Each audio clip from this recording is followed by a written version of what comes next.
நண்பர்கள் அனைவருக்கும் வணக்கம். நம்ம இப்போ என்ன டாபிக் பார்க்க போகிறோம்னா, பாலிசி நோட்ஸில் உயர்கல்வித்துறை நம்ம என்ன பார்க்க போகிறோம்? உயர்கல்வித்துறை. இப்போ உயர்கல்வித்துறை நம்ம என்னென்னு பார்த்தீங்கன்னா, பார்த்தீங்கன்னா லண்டன் பல்கலைக்கழகத்தை மாதிரியாக கொண்டு 1857 எப்போன்னு பார்த்தீங்கன்னா பிரிட்டிஷ் பீரியடில். அப்போ தான் நமக்கு என்னது முதல் பெருங்கழகம் ஏற்படும். அதை கூட விட்டி சவகார் சொல்லுவார், இந்தியாவின் முதல் விடுதலை போர் அப்படின்னு சொல்லுவார், இல்லைன்னா முதல் சுதந்திர போர்னு சொல்லுவார்.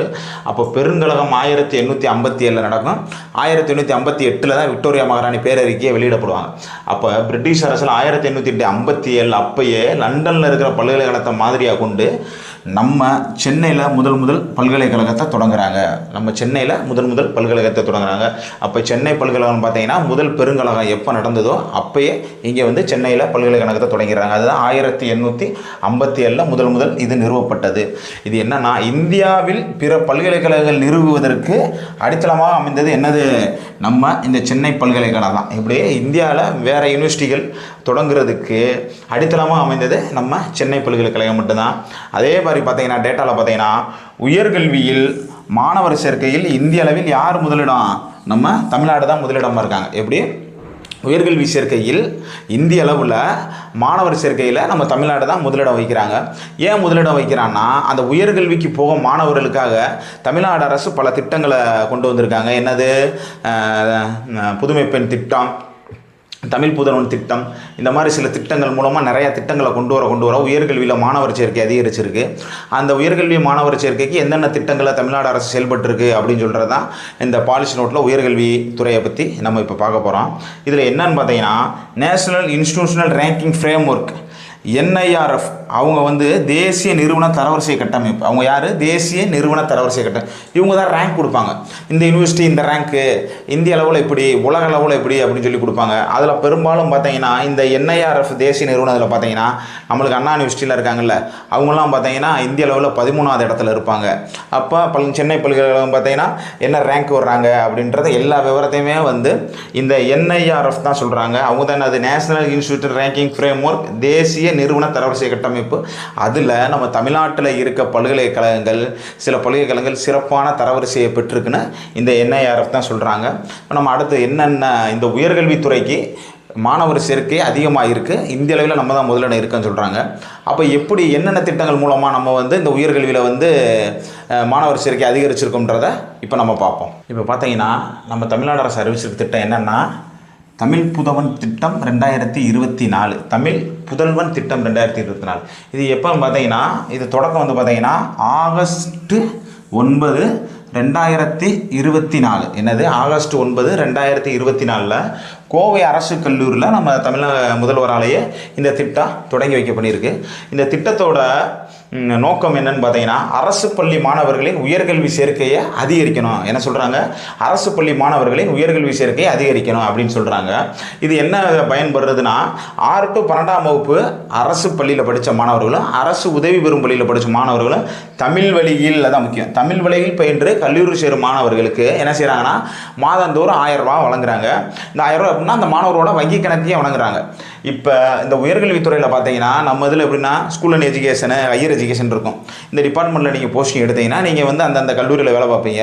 அப்போ அந்த கல்லூரியில் என்னென்னா மாணவர் சேர்க்கைக்கு வரும்போது நீங்கள் தான் இதை பூரா என்ன செய்வீங்க? செக் பண்ணுவீங்க. இவர் 6 to 10 தமிழ் வழியில் படித்தாரா, அரசு பள்ளியில் படித்தாரா, அரசு உதவி பெறும் பள்ளியில் படித்தாரா அப்படின்னு செக் பண்ணி அவங்க வங்கி கணக்கெல்லாம் வாங்கி இவங்களுக்கான இந்த உதவித்தொகை ஏற்றுறதுக்கான பணிகளை யார் செய்கிறா? இந்த உயர்கல்வித்துறை தான் செய்யுது. அப்போ உயர்கல்வித்துறையோட முக்கியமான பணியாக இது மாறுது.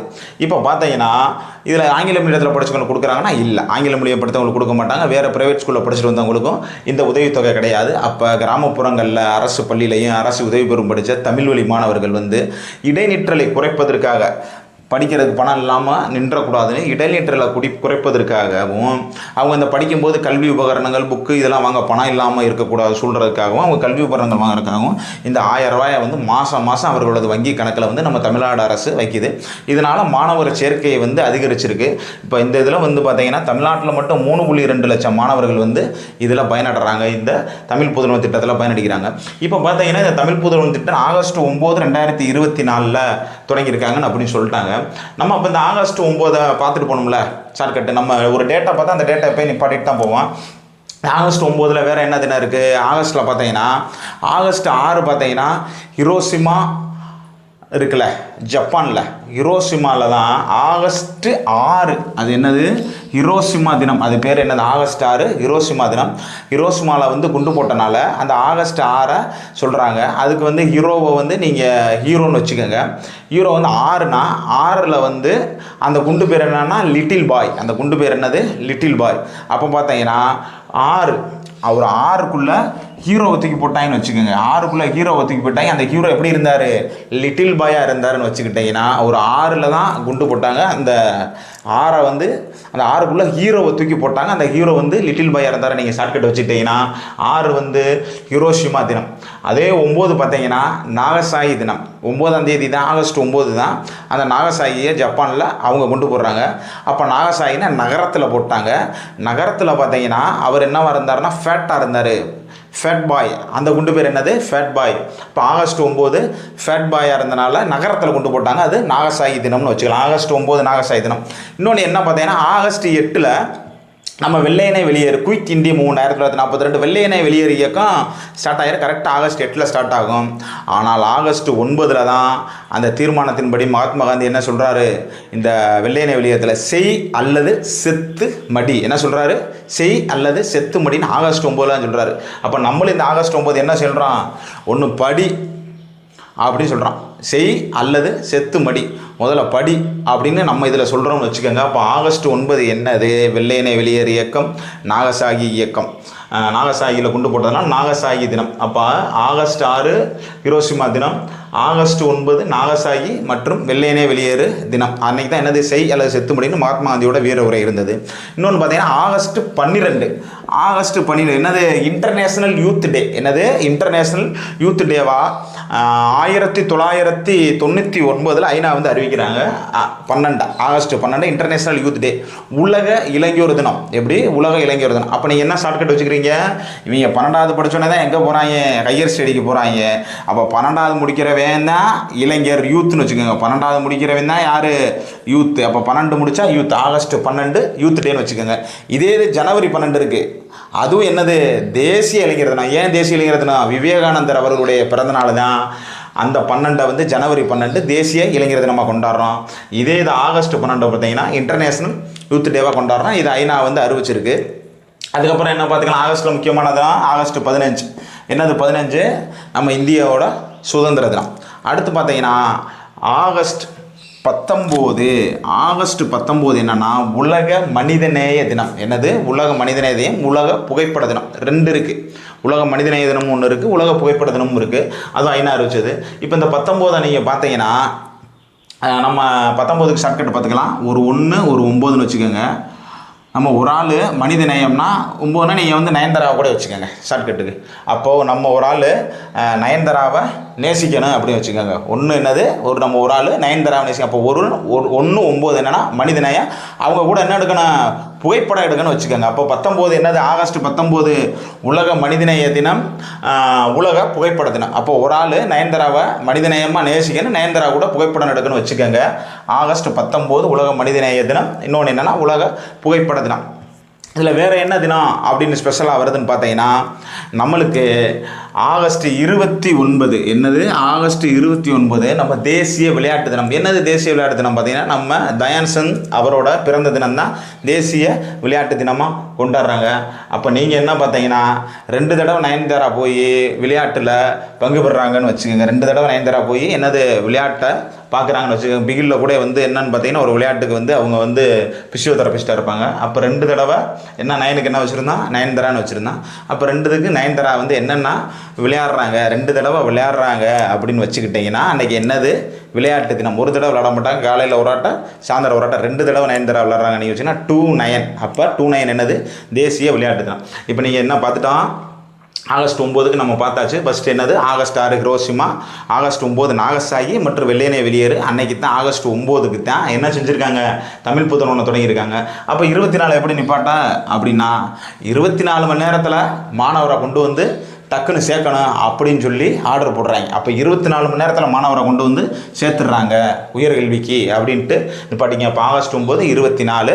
அப்புறம் பார்த்தீங்கன்னா ஆகஸ்ட் 12 நேஷனல் யூத் டேன்னு சொல்லிட்டோம். அப்போ 12வது முடிச்சவன் தான், 12வது படித்து முடிச்சவனை தான் யூத்தாக நினைக்கிறாங்க. 12வது படிக்கிறவன் தான் யூத்துன்னு கணக்காக வச்சுக்கோங்க. 19 என்னது உலக மனிதநேயம், உலக புகைப்படம். அப்போ ஒரு ஆள் நயன்தாரா கூட மனிதரை நேசிக்கணும், நயன்தாரா கூட புகைப்படம் பண்ணு வச்சுட்டோம். அப்போ நயன்தாரா 2 தடவை விளையாடுறாங்க அப்படின்னு வச்சுக்கிட்டிங்கன்னா 29 தேசிய விளையாட்டு தினம். நம்ம அடுத்த திட்டங்களை பார்ப்போம். நம்ம உயர்கல்விக்கு அடுத்த பார்க்க போகிற திட்டம் என்னென்னா புதுமை பெண் திட்டம். அடுத்து என்ன பார்க்க போகிறோம்னா புதுமை பெண் திட்டம். இந்த திட்டம் இதுக்கு முன்னாடி என்னவா இருந்துச்சுன்னா மூவலூர் ராமாமிர்தர் அம்மையார் நினைவு திருமண உதவி திட்டமாக இருந்தது. இந்த திட்டம் முதல்ல எப்படி இருந்துச்சுன்னா மூவலூர் ராமாமிர்த அம்மையார் நினைவு திருமண உதவி திட்டமாக இருந்துச்சு. அந்த திருமணத்துக்கு முதல்ல பார்த்தீங்கன்னா டிகிரி முடித்து திருமணம் முடிக்கிற நம்ம மகளிருக்கு என்ன கொடுத்தாங்கன்னா 50,000 பணமும் 8 கிராம் 1 பவுன் தங்கம் கொடுத்தாங்க, தங்க காசும் கொடுத்தாங்க. இதே டிகிரி முடிக்காதவங்களுக்கு என்னென்னா 25,000 பணமும் அதே 1 கிராம் தங்கமும் கொடுத்துட்டு வந்துருந்தாங்க. இப்போ இந்த அரசு மாறணும்னு இதை என்ன செஞ்சாங்கன்னா திருமணத்துக்கு உதவி பண்ணுறத அந்த தொகையை திருமணத்துக்கு செலவு பண்ணாமல் அவங்களோட கல்வி வளர்ச்சிக்கு செலவு பண்ணலாம் அப்படின்னு நினச்சி தான் இந்த மூவலூர் ராமாமிர்த அம்மையார் நினைவு திருமண உதவி திட்டத்தை என்ன மாற்றுறாங்க, உயர்கல்வி உறுதி திட்டம்னு அதை மாற்றுறாங்க. என்னது மூவலூர் ராமாமிர்தம் உயர்கல்வி உறுதி திட்டமாக இதை மாற்றுறாங்க. ஏன் திருமணத்துக்கு கொடுத்து தேவையில்லாமல் அந்த பணத்தை செலவழிக்கிறதுக்கு அவங்களோட கல்விக்கு கொடுத்தா அவங்க கல்வி கற்றுட்டா அவங்களே அதற்கான சோர்ஸஸை ரெடி பண்ணிக்கிடுவாங்கன்றதுக்காக தான் இதை மூவலூர் ராமாமிர்த திருமண உதவி திட்டத்தை என்ன திட்டமாக மாற்றுறாங்க, உயர்கல்வி உறுதி திட்டமாக மாற்றுறாங்க. அதுக்கு இன்னொரு பேர் என்னென்னா புதுமை பெண் திட்டம். அதுக்கு இன்னொரு பேர் என்னது, புதுமை பெண் திட்டம். இப்போ இந்த திட்டம் எப்போ தொடங்கினாங்கன்னு பார்த்தீங்கன்னா செப்டம்பர் 5. என்னது இந்த திட்டம் எப்போ தொடங்கினா செப்டம்பர் 5 2002. செப்டம்பர் 5 2002 சென்னையில் தான் இந்த திட்டத்தை முதலாக தொடங்கியிருக்காங்க. இந்த திட்டத்தினால் என்ன பயன் அப்படின்னு பார்த்தீங்கன்னா மாணவிகள், அதாவது தமிழ் புதுமை திட்டத்தில் என்னென்னா மாணவர்களுக்கு மட்டும் 1000 ரூபா கொடுத்துட்ருக்காங்க. இந்த புதுமை பெண் திட்டத்தில் ஒன்லி மாணவிகளுக்கு மட்டும்தான். அப்போ பார்த்தீங்கன்னா மாணவிகளோட சேர்க்கை எண்ணிக்கை விகிதம் அதிகரிக்கும். அதாவது 12ஆவதோட இடைநிற்றல் இல்லாமல் மாணவர்களோட சேர்க்கை விதிகள் அதிகரிக்கும். அதை தான் இடைநிற்றல் குறைஞ்சிரும், இடைநிற்றல் குறைய ஆரம்பிச்சிடும். அப்புறம் பார்த்தீங்கன்னா இளவயது திருமணம் தடுக்கப்படும். இளவயதிலே படிக்க வைக்க காசு இல்லை, ஃபீஸ் கட்ட காசு இல்லை அப்படின்னு சொல்லி கல்யாணம் முடிக்கிறவங்களுக்கு இந்த திட்டத்தின் மூலமாக இவங்களுக்கு பணம் வர்றதுனால அவங்களோட படிப்புக்கான செலவை அவங்களை ஏற்றுக்கிற ஒரு சூழ்நிலை ஏற்படுறதுனால இளவயது திருமணம் தடுக்கப்படும். அப்புறம் என்னது, பாலின சமத்துவம் ஏற்படும். அப்படின்னா எல்லா பெண்களும் படித்து வர்றப்போ பாலின சமத்துவம் ஏற்படும். நமக்கு எஸ்டிஜியில் பாலின சமத்துவம் எத்தனை, 5 என்ன ஷார்ட்கட் போட்டிருந்தோம் எஸ்டிஜியில் 5ஆம் வகுப்பு படிக்கலே பாலின சமத்துவத்தை சொல்லிக் கொடுத்துறோன்னு எஸ்டிஜியில் ஷார்ட்கட் போட்டிருக்கோமா. அப்போ இங்கே பார்த்தீங்கன்னா இந்த பாலின சமத்துவம் இந்த உயர்கல்வியில் பெண்கள் நிறைய உயர்கல்வி படிக்கல பாலின சமத்துவம் ஏற்படும் அப்படின்னு சொல்லி சொல்கிறாங்க. அதுக்கப்புறம் பார்த்தீங்கன்னா பெண்களோட திறன் மேம்பாடு அதிகரிக்கும். பெண்களோட திறன் மேம்பாடு இந்த திட்டத்தின் மூலமாக அதிகரிக்கும் அப்படின்னு சொல்லி சொல்கிறாங்க. இதில் என்ன பயனாளிகள் யாருன்னு பார்த்தீங்கன்னா 6 முதல் 12ஆம் வகுப்பு எங்கே நம்ம தமிழ் வழியில் படித்த அரசு பள்ளி மற்றும் அரசு உதவி பெறும் பள்ளியில் படித்த மாணவிகளுக்கு உயர்கல்விக்கு போகும்போது என்னது மாதந்தோறும் 1000 ரூபா அவங்க வங்கி கணக்கில் வர வைக்கிறாங்க. அதே தமிழ் புதுமை திட்டம் மாதிரி தான் இதுலையும். இதில் இன்னொன்று என்னென்னா சிறப்பு என்னென்னா இந்த அந்த ஆர்டிஇ திட்டத்தின் மூலம் 6வது முதல் 8வது வரைக்கும் தனியார் பள்ளியில் படிச்சிருந்தாங்க. எங்களுக்கு இந்த ஆர்டிஇ திட்டம் மூலமாக எங்களுக்கு தனியார் பள்ளியில் கிடைக்கிற வாய்ப்பு கிடச்சிச்சு. அதனால் நாங்கள் 6 to 8 தனியார் பள்ளியில் படித்தோம் அப்படின்னாலும் அவங்க 9 to 12 அரசு பள்ளியில் உயர்கல்வியில் தமிழ் மீடியத்தில் படிச்சிருந்தாலும் அரசு உதவிபெறுமில் படிச்சிருந்தாலும் அவங்களுக்கும் கொடுக்கலான்னு சொல்கிறாங்க. அதாவது தமிழ் புத்தகத்தில் பார்த்தீங்கன்னா வெறும் 6 to 12 அரசு பள்ளி அரசு உதவிபெறும் பள்ளியில் தமிழ் வழியில் படிச்சிருக்கணும். ஆனால் இங்கே அதே மாதிரி 6 to 12 இந்த உயர்கல்விக்கு போகிறப்ப 6 to 12 என்னது அரசு பள்ளி அரசு ஊதியம் பெறும் பள்ளியிலையும் படிச்சிருந்தாலும் பரவாயில்ல. ஆனால் என்ன சொல்கிறாங்க, ஆர்டி சட்டம் மூலம் 6 to 8வது ஆங்கில வழி கல்வியை படிச்சிருந்தாலும் பரவாயில்ல. 9 to 12 இவங்க அரசு பள்ளியோ அரசு உதவிபெறும் பள்ளியில் தமிழ் வழியில் படிச்சிருந்தா இவங்களுக்கு அந்த 1000 ரூபா கொடுங்கன்னு சொல்லி இந்த திட்டத்தில் சொல்லியிருக்காங்க. இப்போ என்னென்ன சொல்கிறாங்கன்னா அந்த முதலில் அதாவது இதில் இன்னொன்று என்ன பாயிண்ட் சொல்கிறாங்கன்னா இவங்க ஃபஸ்ட்டு சேர்றாங்களே 12th முடிச்சுட்டு ஒரு யூஜி, அந்த யூஜி படிக்கிற 3 வருஷத்துக்கு மட்டும்தான் கொடுப்பாங்க. இவங்க பிஜி பண்ணுறாங்க அப்படின்னா அதுக்கு கிடையாது. அதுதான் என்னது முதலில் சேரும் உயர்கல்விக்கு மட்டும்தான் இவங்க பணம் கொடுப்பேன்னு சொல்கிறாங்க. அதுக்கு அடுத்து இது எக்ஸ்ட்ரா பண்ணுற டிகிரிகளுக்கெல்லாம் இவங்க பணம் தர மாட்டாங்க. அப்போ +2 முடிச்சுட்டு முன்னாடி என்ன சேர்றீங்களோ அந்த ஒரு டிகிரி 3 வருஷம் படிக்கணும்னா அதுக்கு மட்டும்தான் கொடுக்குறாங்க. அப்புறம் பார்த்தீங்கன்னா இது எதுக்கெல்லாம் தரமாட்டோம்னா தொலைதூர கல்வி எப்படின்னா டிஸ்டன்ஸ் எஜுகேஷனில் நான் வந்து தனியாரில் டிஸ்டன்ஸ் எஜுகேஷனில் போட்டு நான் வீட்டில் இருந்தே படிக்கிறேன்னு சொன்னீங்கன்னா அதுக்கு அந்த 1000 ரூபா தர மாட்டாங்க.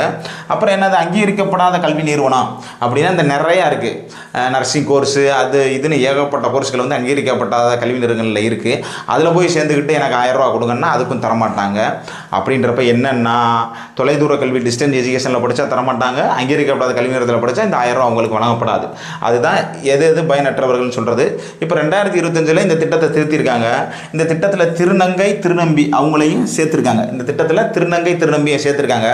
அது திருநங்கையர் அவங்க திருநங்கை நல்ல வாரியம் இருக்குது, அந்த வாரியத்தில் திருநங்கையின் அட்டையை வாங்கிட்டு வந்திருந்தாலே ஆட்டோமேட்டிக்காக இந்த திட்டத்தில் சேர்க்க சொல்லியிருக்காங்க. அப்போ இந்த புதுமை பெண் திட்டத்தை இந்த உயர்கல்வித்துறையில் வேலை பார்க்குறவங்க இந்த கல்லூரியில் சேர்கிற மாணவிகள்கிட்ட அந்த அனைத்து டேட்டா கலெக்ட் பண்ணி அக்கௌண்ட்டை கலெக்ட் பண்ணி இவங்களுக்கான பெனிஃபிஷரியை ரெடி பண்ணுறது இந்த உயர்கல்வி திட்டம். இப்போ இந்த உயர்கல்வித்துறையில் பார்த்தீங்கன்னா இந்த புதுமை பெண் திட்டத்தின் மூலமாக ஏகப்பட்ட மாணவர்கள் வந்து சேர்ந்துருக்காங்க. சேர்க்கை விதியும் 34% அதிகரிச்சிருக்கு உயர்கல்வியிலையும் சொல்கிறாங்க.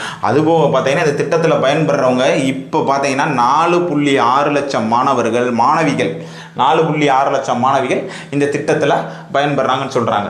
இப்போ நம்ம அடுத்து பார்க்க போகிறது என்னது, செப்டம்பர் 5. இப்போ இந்த செப்டம்பர் 5க்கு நம்ம ஷார்ட்கட் வைக்கணும். நம்ம செப்டம்பர் 5 என்னது, நம்ம தேசிய ஆசிரியர்கள் தினம். என்னது, தேசிய ஆசிரியர்கள் தினம். யார், நம்ம டாக்டர் ராதாகிருஷ்ணன் அவர்களோட பிறந்த நாள்னால அந்த செப்டம்பர் 5க்கு தான் ஆசிரியர் தினத்தன்னைக்கு தான் இந்த திட்டத்தை தொடங்கி வச்சுருக்காங்க 2022. அப்போ 22னா பெண்கள் வந்து 2 ஸ்டெப்பாக வச்சு முன்னாடி வந்துருங்க அப்படின்னு சொல்கிறாங்க. 2 ஸ்டெப்பாக வச்சு முன்னாடி வந்துருங்கன்னு சொல்கிறது தான் 22. அவங்கள எப்படி தமிழ் புதுமை 24 மணி நேரத்தில் கொண்டு போய் எங்கே சேர்த்துறணும், அவங்கள காலேஜில் சேர்த்துறணும் அப்படின்னு சொல்லி வச்சுருக்கோம். அவங்க 2024 2 ஸ்டெப்பாக வச்சுட்டு வந்துருக்கேன்னு.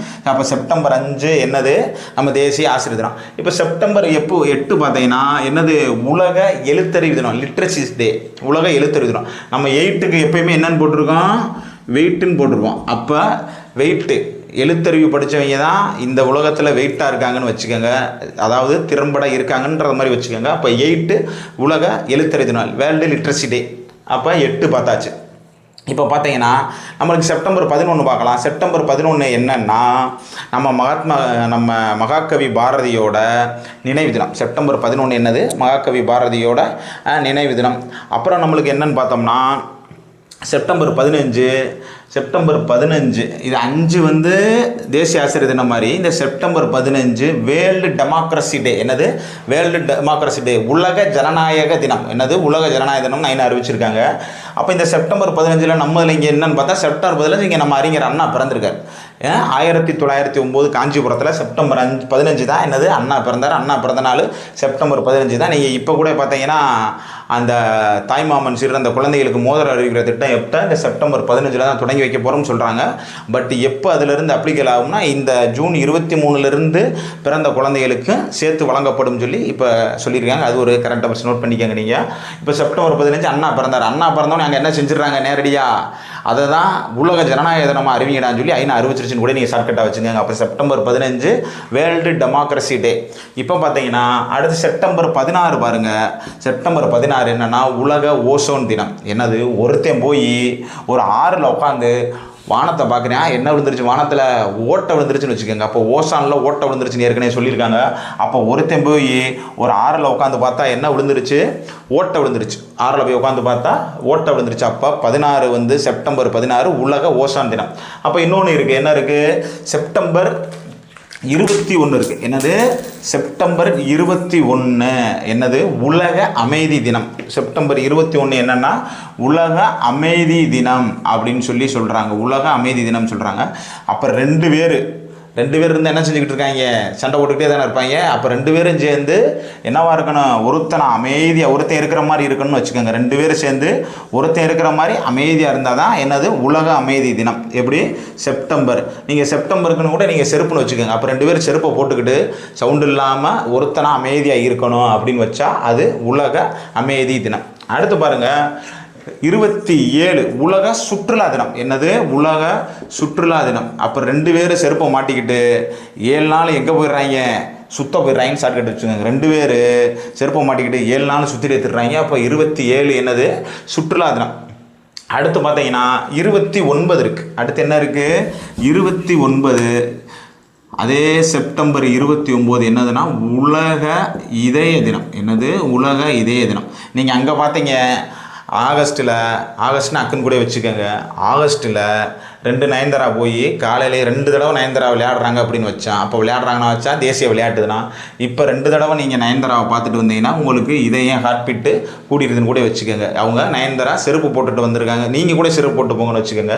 செப்டம்பர் 29 உலக இதய தினம். அப்போ நீங்கள் செருப்பை மாட்டிட்டு 2 தடவை போய் நயன்தாராவை பார்க்குறீங்க, உங்களுக்கு என்ன ஆயிடுது, ஹார்ட் பீட்டு கூடிடுதுன்னு வச்சுக்கோங்க. அப்போ உலக இதய தினம் என்னது, செப்டம்பர் 29.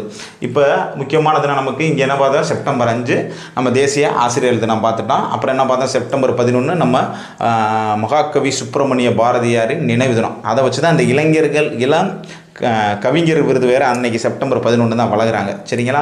அடுத்து 15 பார்த்தீங்கன்னா நம்ம அறிஞர் அண்ணா பிறந்தது. அது என்னது, வேர்ல்டு டெமோக்ரஸி டேயாக வந்து அறிவிச்சிட்டாங்க. அப்புறம் பார்த்தீங்கன்னா ஒருத்தன் ஆற்றுல போய் உட்காந்து வானத்தில் ஓசானை பார்க்குறேன், ஓட்டை விழுந்துருச்சு. அப்போ 1/6 என்னது, உலக ஓசான் தினம். அப்புறம் பார்த்தீங்கன்னா 2 பேர் செருப்பை மாட்டிக்கிட்டு அமைதியாக இருக்கணும்னு சொல்கிறாங்க. அப்போ 2/1 என்னது, உலக அமைதி தினம். 2 பேர் சேர்ந்து செருப்பை மாட்டிக்கிட்டு 7 நாளாக சுற்றிட்டு தெரிஞ்சாங்கன்னு வச்சுக்கோங்களேன், உலக சுற்றுலா தினம். 2 பேர் செருப்பை மாட்டிகிட்டு போய் 2 தடவை நயன்தாராவை பார்த்துட்டு வந்தால் என்னது, அவங்களோட இதயம் துடிக்குது. அப்போ உலக இதய தினம்.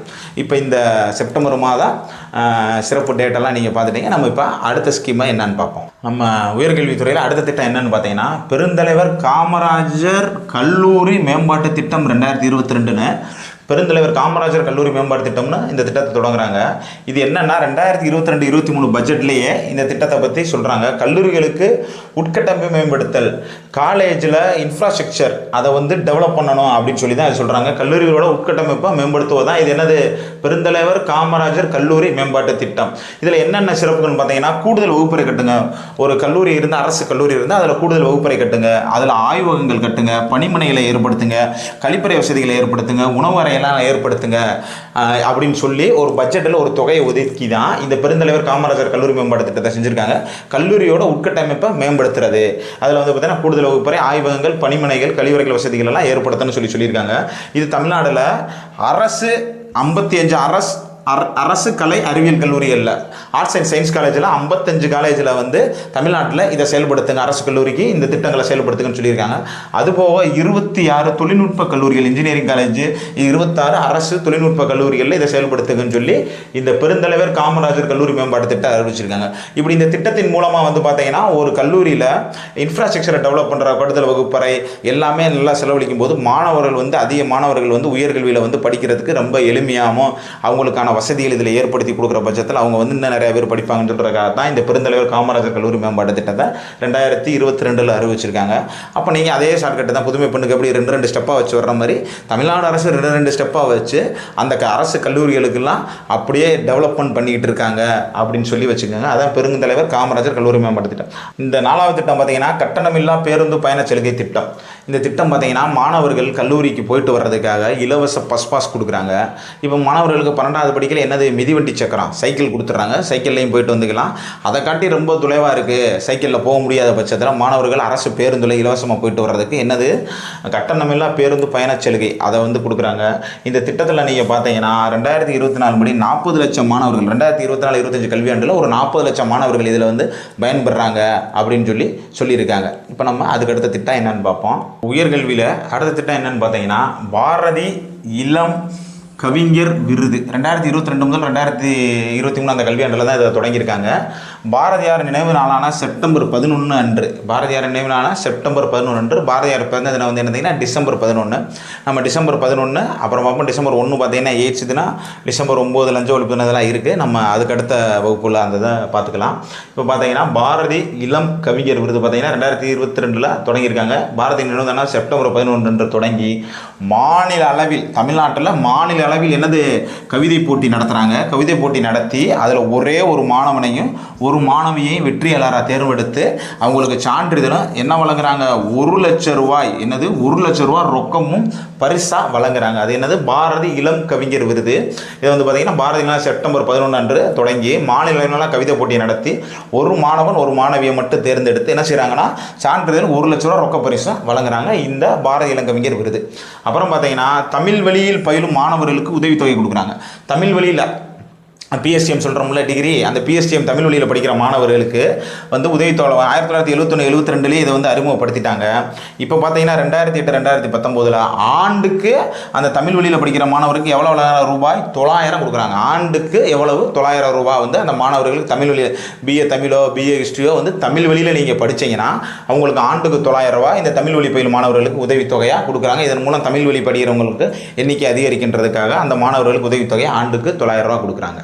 இப்போ நம்ம பார்த்தீங்கன்னா உயர்கல்வித்துறையில் நம்ம தமிழ்நாட்டில் என்னென்ன பல்கலைக்கழகங்கள் இருக்குது, என்னென்ன பல்கலைக்கழகங்கள் இருக்குன்றதை தான் இப்போ நம்ம பார்க்க போகிறோம். இப்போ உயர்கல்வித்துறையில் நம்மளுக்கு பார்த்தீங்கன்னா ஃபஸ்ட்டு நம்மளுக்கு என்ன சொல்லிட்டாங்க, சென்னை பல்கலைக்கழகம். நம்ம அப்பயே முதல்ல ஸ்டார்டிங் பேக்கிலே பார்த்துட்டோம், என்னது இங்கிலாந்தில் இருக்க பல்கலைக்கழகத்தை அதன் மாதிரியாக கொண்டு தான் சென்னையில் 1857 என்னது பெருங்கழகம் என்ன சொல்லியிருக்கோம், முதல் இந்திய விடுதலை போர், அதில் அப்போ தொடங்கப்பட்ட இந்த சென்னை பல்கலைக்கழகம் நமக்கு இங்கே தான் இருக்குது அப்படின்னு சொல்லியாச்சு. இப்போ நம்ம அப்போ சொன்னோம் பாருங்கள், national institute of ranking formation வந்து இந்திய அளவில் இந்த சென்னை பல்கலைக்கழகத்துக்கு ரேங்க் வந்து என்ன கொடுத்துருக்காங்க, 50வது இடம் கொடுத்துருக்காங்க. இந்திய அளவில் இது 50வது இடமும், வேர்ல்டு லெவலில் 526வது இடமும் இந்த சென்னை பல்கலைக்கழகம் வந்து பெறுது அப்படின்னு சொல்கிறாங்க. இப்போ பார்த்தீங்கன்னா இதுக்கு ஷார்ட்கட் தேவையில்லை, சென்னை பல்கலைக்கழகம் 1857 அந்த பெருங்கழகத்தை அப்பயே தொடங்கினால அதை அப்பயே நீங்கள் வச்சுக்கலாம். அடுத்து பார்த்தீங்கன்னா மதுரை காமராசர் பல்கலைக்கழகம் 1966. நீங்கள் மதுரையில் பார்த்தீங்கன்னா இந்த காமராஜர் பல்கலைக்கழகம் நாமலை புதுக்கோட்டை கிட்ட இருக்குது. அந்த நாமலை புதுக்கோட்டை கிட்ட 2 பக்கமும் 6 ஓடுன்னு வச்சுக்கோங்க. என்னது 2 பக்கமும் 6 ஓடுது, 2 பக்கமும் 6 ஓடுறதுனால அந்த 6 ஓடுறதுனால அந்த மதுரையில் காமராஜர் பல்கலைக்கழகத்தை வச்சுருக்காங்கன்னு வச்சுக்கோங்க. வேறு இன்னொன்று என்ன சொல்லலாம்னு பார்த்தீங்கன்னா, முதல் உலக தமிழ்ச்சங்கம் எங்கேனா கோலாலம்பூரில் ஃபஸ்ட்டு நடக்கும். இந்த முதல் உலக தமிழ்ச்சங்க மாநாடு கோலாலம்பூரில் 1966 தான் அதுவும் நடக்கும். அப்படிங்கிறப்ப நீங்கள் பார்த்தீங்கன்னா 66 அங்கே தமிழ்ச்சங்க மாநாடு நடக்கிறப்ப இங்கே மதுரையில் காமராஜர் பல்கலைக்கழகத்தை தொடங்கிட்டாங்கன்னு வச்சுக்கோங்க. இப்போ பார்த்தீங்கன்னா அந்த தமிழ்ச்சங்க உலக தமிழ்ச்சங்க மாநாடுகள் பார்த்தீங்கன்னா அதுக்கெல்லாம் ஷார்ட்கட் இருக்குது, உங்களுக்குமே தெரியும். எப்படின்னா, கோயிலுக்கு சென்ற பாட்டியை யாராவது மறித்தால் கோவிலில் மொட்டை எடுத்து தண்டிக்கப்படுவீர்னு வரும். இதுதான் ஷார்ட்கட்டு. இப்போ நீங்கள் கோயிலுக்குன்னு பார்த்தீங்கன்னா கோனா என்னது கோலாலம்பூர், சென்றனா சென்னை 2வது மாநாடு, 3வது பாட்டியைனா பாரிஸு, 4வது மாடு யாராவதுனா யாழ்ப்பாணம், 5வது மறித்தால்னா 5வது மாநாடு மதுரை, 6வது திருப்பி கோயிலில்னா கோலாலம்பூர், மொட்டை எடுத்து தண்டிக்கப்படுவீர்னா மொரிஷியஸ், தண்டிக்கப்படுவீர்னா தஞ்சாவூர். அந்த இப்படி தான் ஷார்ட்கட்டு, நீங்கள் அதையும் பார்த்துக்கலாம். இப்போ 1966 உலக தமிழ்ச்சங்க மாநாடு நடந்தது. அப்போ தான் மதுரை காமராஜர் பல்கலைக்கழகம் ஓப்பன் பண்ணாங்க. இன்னொன்று பார்த்தீங்கன்னா 1966 இதை தொடங்கினே 1967 பார்த்தீங்கன்னா டிஎம்கே ஆட்சி அமைச்சிருவாங்க. 1967 தேர்தலில் டிஎம்கே வந்து ஆட்சி அமைச்சிருவாங்க. அப்போ 66 காமராஜர் பல்கலைக்கழகத்தை தொடங்குறாங்க. அதோட காமராஜருக்கு பீரியட் முடிஞ்சுன்னு வச்சுக்கோங்க. 1967 டிஎம்கே ஆட்சி அமைச்சிடறாங்கன்னு கூட நீங்கள் வச்சுக்கோங்க. அடுத்து பார்த்தீங்கன்னா அண்ணா பல்கலைக்கழகம் சென்னை 1978. அண்ணா பல்கலைக்கழகம் 1978. இது பார்த்தீங்கன்னா இந்திய அளவில் 13வது ரேங்காகவும் வேர்ல்டு லெவலில் 427வது ரேங்காகவும் இருக்குன்னு சொல்லி இந்த என்ஐஆர்எஃப் வந்து சொல்கிறாங்க. இப்போ அண்ணா பல்கலைக்கழகம் பார்த்தீங்கன்னா சென்னையில் இருக்குது. இந்த அண்ணா பல்கலைக்கழகம் 1978 எப்படி பார்த்தீங்கன்னா 1977 யார் ஆட்சி அமைச்சிட்றா, எம்ஜி ராமச்சந்திரன். எம்ஜிஆர் வந்து 1977 ஆட்சி அமைச்சு அதுக்கு அடுத்த வருஷமே 78 என்ன செய்கிறாங்க அண்ணா பல்கலைக்கழகம். நீங்கள் இது பார்க்கலாம், டிஎம்கே 1967 அடுத்த 10 வருஷத்தில் 77 எம்ஜிஆர் ஆட்சி அமைச்சிருவார். அப்போ எம்ஜிஆர் ஆட்சி அமைக்கிற உங்களுக்கு 1977 கன்ஃபார்மாக தெரியும். இதை வந்து ஷார்ட்கட் வச்சுக்கிறவங்களுக்கு வேலையே இல்லை. அப்போ 77 ஆட்சி அமைச்சா 78 அண்ணா பேரில் என்னது எம்ஜிஆர் வந்து ஒரு பல்கலைக்கழகத்தை 1978 தொடங்குறாருன்னு நீங்கள் வச்சுக்கலாம். அதுக்கடுத்து பார்த்தீங்கன்னா பாரதியார் பல்கலைக்கழகம் கோவை 1982, பாரதிதாசன் பல்கலைக்கழகம் திருச்சி 1982 தொடங்கியிருக்காங்க.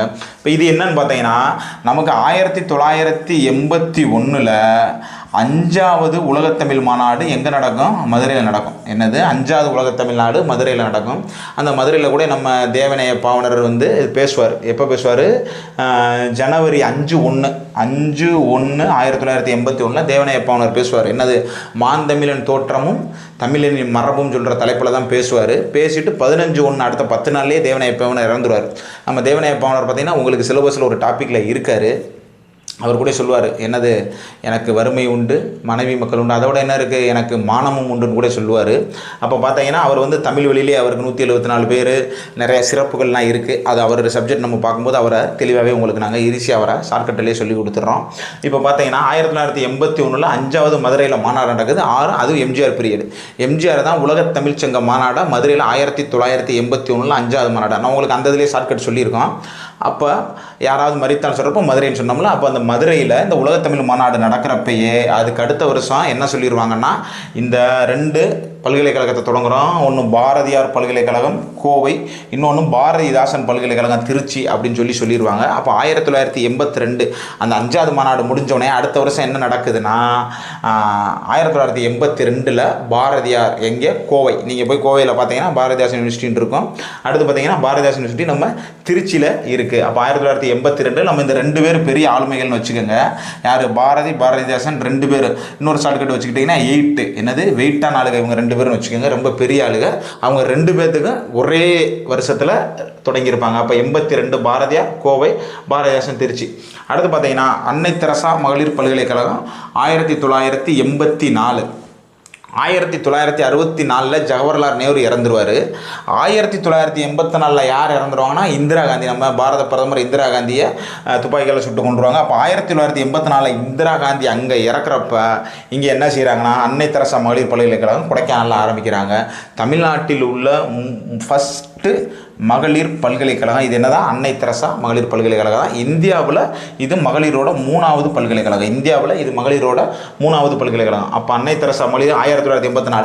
நீங்கள் ஷார்ட்கட்டுன்னு எல்லாத்தையும் நீங்கள் ஓடலாம், அந்த இது செல்லது உங்களுக்கு நிற்காது. இந்த மாதிரி முக்கியமான இயர்கள் டிஎம்கே 67 வந்துச்சு, எம்ஜிஆர் 77 வந்தார், இவர் நேரு 64 இறந்தார், இந்திரா காந்தி 84 20 வருஷம் கழிச்சு அவங்க இறந்துருவாங்க அப்படின்னு நீங்கள் ஷார்ட்கட் வைக்கிற பட்சத்தில் இதை கொண்டு போய் நீங்கள் அதில் மெர்ஜ் பண்ணிக்கலாம். ஒரு பாடத்தை இன்னொரு பாடத்தை இதில் கண்டிப்பாக இயரை வச்சு ரிலேட் பண்ணால் ஈஸியாகவே எடுத்துடலாம். 1984 இந்திரா காந்தி இறந்துருவாங்க. அப்போ இங்கே என்ன செஞ்சுறாங்க, அங்கே அன்னை தெரசா மகளிர் பல்கலைக்கழகம் இங்கே நம்ம கொடைக்கானலில் இங்கே ஆரம்பிச்சிருக்காங்க. இதுதான் தமிழ்நாட்டில் முதல் மகளிர் பல்கலைக்கழகம், இந்தியாவில் 3வது பல்கலைக்கழகம். அடுத்து பார்த்தீங்கன்னா அழகப்பா காரைக்குடி 1985. அழகப்பா காரைக்குடி 1985. இந்த 1985 என்ன நிகழ்வு நடந்துன்னு பார்த்தீங்கன்னா நம்மளுக்கு 52வது சட்டத்திருத்தத்தின்படி 1985 யார் ராஜீவ்காந்தி பீரியடில் கட்சித்தாவல் தடை சட்டம் நடக்கும். பாலிட்டியில் பார்த்தீங்கன்னா 1985 கட்சித்தாவல் தடை சட்டம் நடக்கும். இந்த அழகப்பா என்ன செய்கிறாரு, ஒவ்வொருதுலேருந்து ஒவ்வொரு கட்சியாக தாவிக்கிட்டே போயிருக்காரு. அதனால் நீங்கள் எங்கேயும் தாவ வேணாம், நீங்கள் போய் நேராக எங்கே இருங்க காரைக்குடியிலே இருங்கன்னு சொல்லி 1985 கத்திச்சாவல் தடை சட்டம் அங்கே தொடங்கும் போதே இந்த அழகப்பாவை எங்கே தொடங்கிடுறாங்கன்னா காரைக்குடியில் தொடங்கிடுறாங்க. நீங்கள் எப்படி நிப்பாட்டிக்கலாம். 1985 வந்தாலே உங்களுக்கு கான்ஸ்டண்ட்டாக தெரியும் கட்சித்தாவல் தடை சட்டம் 52வது சட்ட திருத்தத்தின்படி தெரியும். அப்போ கட்சித்தாவல் தடை சட்டம் இங்கிறப்ப இந்த அழகப்பான்றவர் தாவிக்கிட்டே இருக்காருன்றனால அழகப்பாவை கொண்டு போய் நீங்கள் காரையில் அங்கேயே குடியாருங்க, காரை வீட்டில் அங்கேயே குடியாருங்கன்னு அழகப்பா காரை குடியில் கொண்டு போய் இவரை வச்சுட்டாங்க. அப்போ அழகப்பா யூனிவர்சிட்டி காரைக்குடி 1985.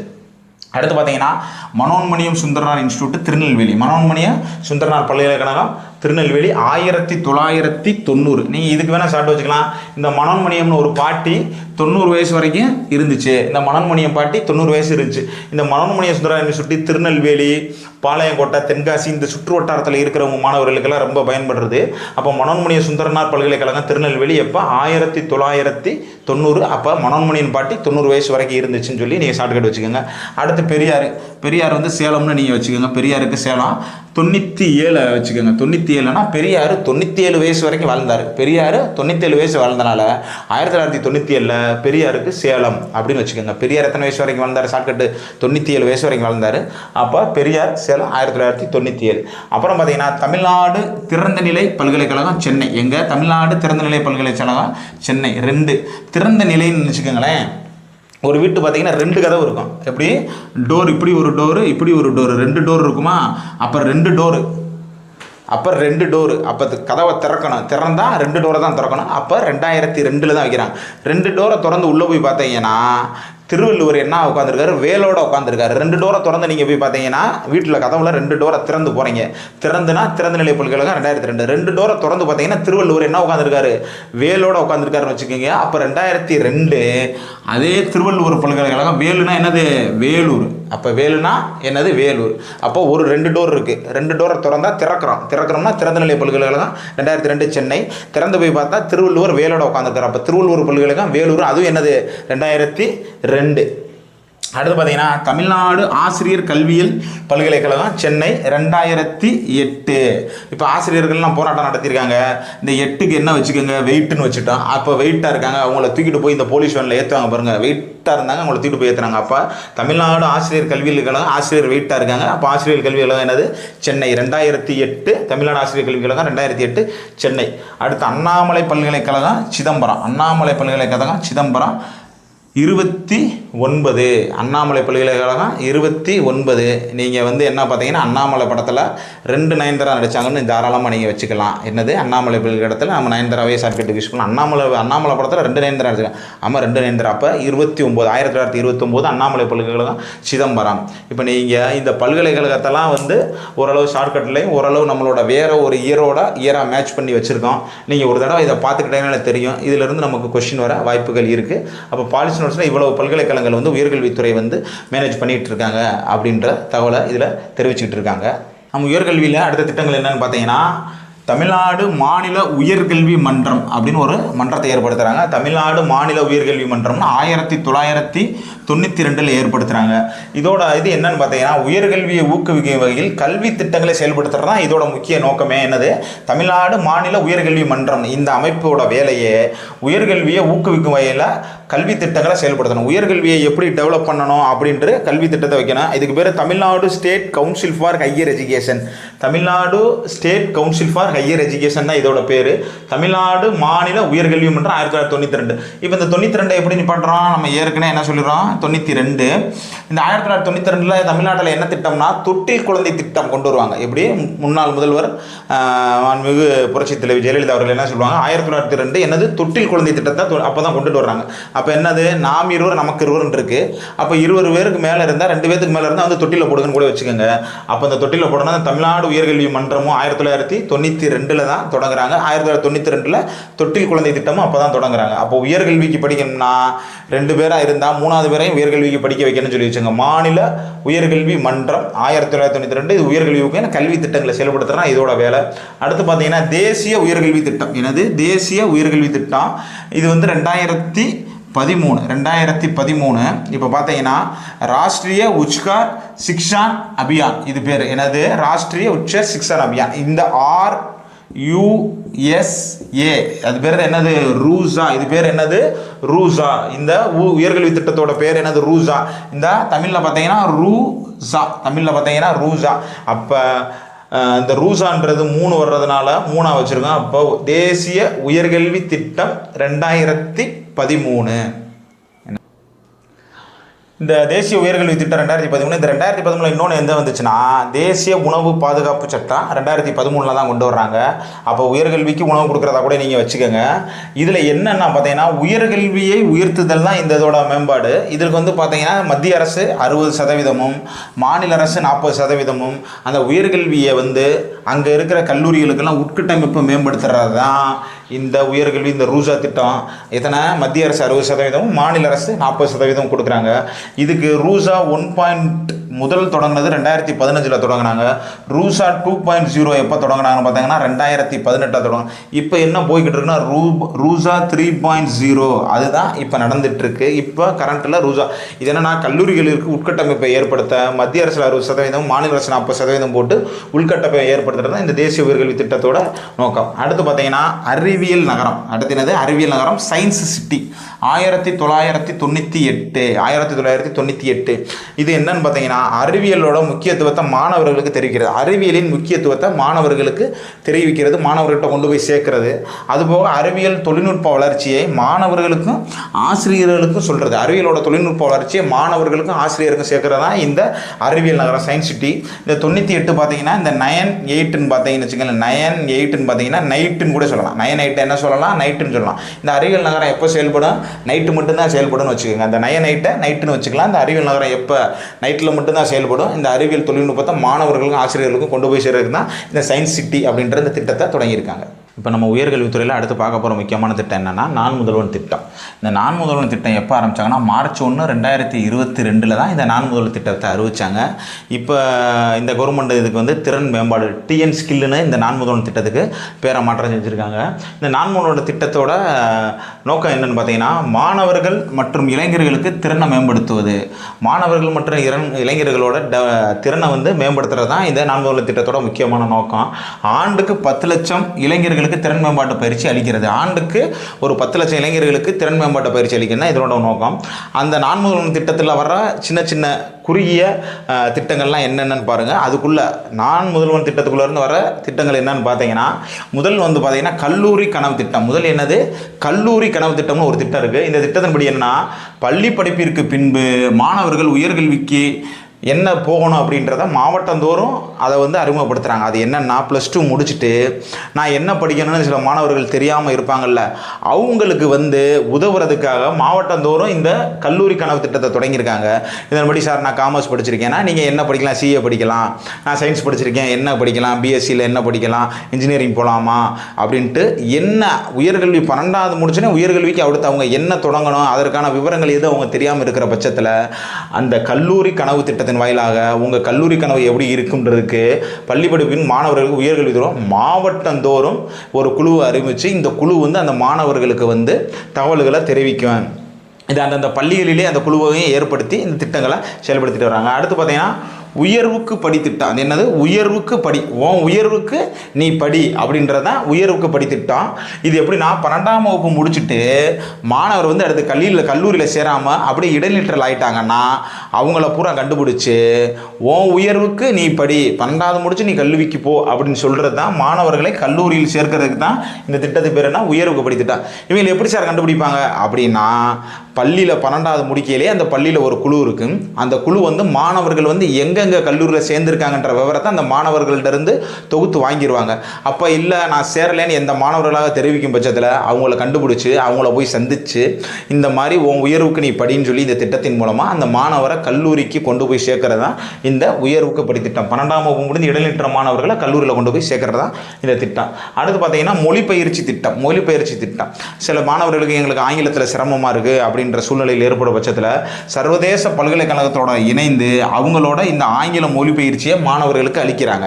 சர்வதேச பல்கலைக்கழகத்தோட இணைந்து அந்த மாணவர்களுக்கு ஆங்கில மொழிப்பயிற்சி அளிக்கிறாங்க. அதுபோக 3ஆம் ஆண்டு படிக்கும் மாணவர்கள் அடுத்து நான் ஹையர் எஜுகேஷன் வெளிநாடு போய் படிக்கணும், அவங்களுக்கும் பார்த்தீங்கன்னா 3ஆம் ஆண்டு படிக்கிற மாணவர்கள் ஜெர்மன் மொழி, பிரெஞ்சு மொழி, ஜப்பான் மொழிலாம் அவங்களுக்கும் கற்றுத்தர்றதுக்கு இந்த மொழிப்பயிற்சி திட்டத்தின் மூலமா அவங்களுக்கும் இதை கற்றுத்தர்றாங்க. அடுத்து பார்த்தீங்கன்னா போட்டித் தேர்வு பயிற்சி திட்டம். இந்த பன்னாட்டு நிறுவனத்தில் வேலை பார்க்குறதுக்காக இந்த நிறையா தேர்வுகள் நடைபெறுதில்ல, அந்த தேர்வுகளெல்லாம் வெற்றி பெறதுக்கு தான் இந்த போட்டித் தேர்வு பயிற்சிகள் திட்டம். ஜிஆர்இ, ஜிஎம்டி, கேட்டு, ஐஏஎல்இடிசி மற்றும் டிஓஎஃப்எல் இந்த மாதிரி தேர்வுகளுக்கு வந்து போட்டித் தேர்வுகளுக்கு வந்து பயிற்சிகளை அளிக்கிறாங்க. அப்புறம் பார்த்திங்கன்னா திறன் பயிற்சி, அந்த மாணவர்களுக்கு திறன் மேம்பாட்டு பயிற்சிகளை தொடர்ச்சியாக கொடுத்துக்கிட்டே வர்றாங்க. அடுத்து பார்த்திங்கன்னா போட்டித் தேர்வுக்கான ஊக்கத்தொகை, போட்டித் தேர்வுக்கு ஊக்கத்தொகை.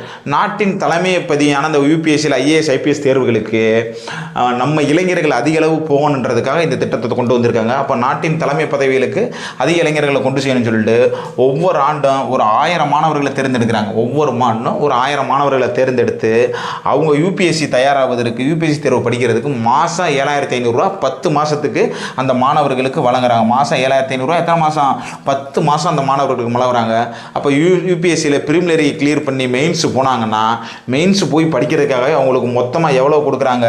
25000 ரூபாயை அந்த மாணவர்களுக்கு வந்து கொடுக்குறாங்க. அப்போ போட்டித் தேர்வு ஊக்கத்தொகை திட்டத்தில் பார்த்தீங்கன்னா யூபிஎஸ்சி படிக்கிற மாணவர்களுக்கு ஒரு வருஷத்துக்கு ஒரு 1000 பேரை செலக்ட் பண்ணி 10 மாதத்துக்கு 7500 ரூபாயை கொடுக்குறாங்க.